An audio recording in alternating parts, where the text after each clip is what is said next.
పసుపు తాడు ఒకటే మహాభాగ్యమై బ్రతుకుతుంది పడతి పదే లోకమై.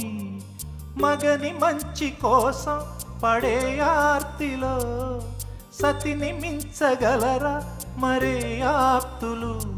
ఏ పూజ చేసినా ఏ నోము నోచినా ఏ స్వార్థము లేని త్యాగం భార్యగా రూపమే పొందగా.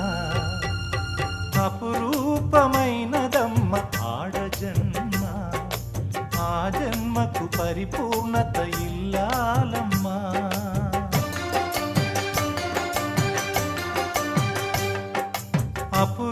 అపురూపమైనదమ్మ ఆడజన్మ, ఆ జన్మకు పరిపూర్ణత